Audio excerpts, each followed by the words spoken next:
Hello મિત્રો, તો ફરી એક નવા વિડીયો અને બ્લોગમાં સ્વાગત છે. તો આપણે ફરી એક નવો દિવસ ઉગી ગયો ને આજે છે આપણે ચેલેન્જનો 8મો દિવસ અને સવાર પડી ગઈ છે ને જો હું બ્લોગ ઉતારું છું.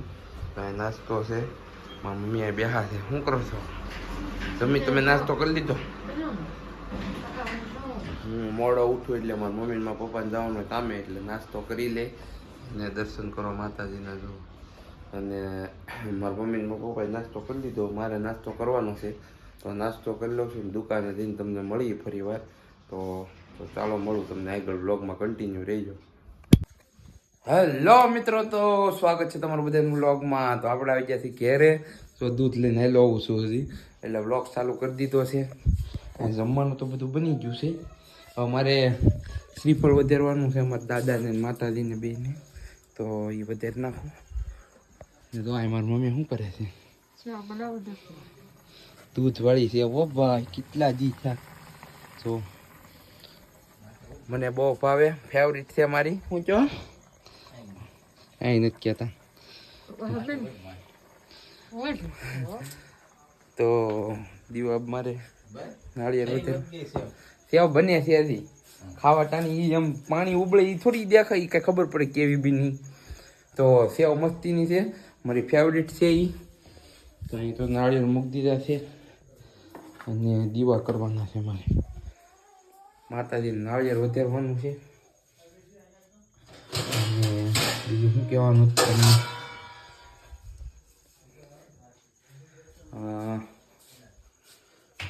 સેવ છે ફેવરિટ, કેમ કે હમણાં કેદુના શું કહેવાય આપણે ઓલું બધે જમવાનું હોય એટલે ક્યારેક ગળ્યું ન બનતું, એટલે આજ બીનું છે એટલે તમને દેખાડું કેવી હોય દૂધમાં બનેલી સેવ.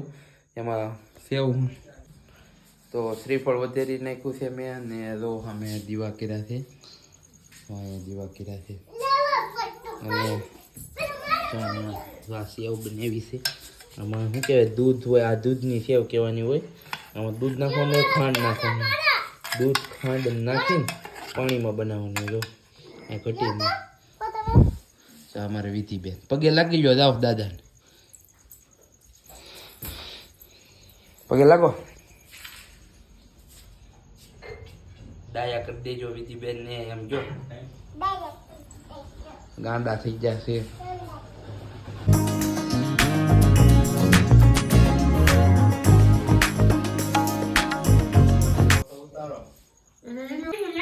જમવાનું મારે બની ગયું છે મસ્તીનું. વિધિ બેન કે મારો ફોટો ઉતારો. એને ભાઈની ઉતાણી છે એટલે શું બનવાનું છે તારે?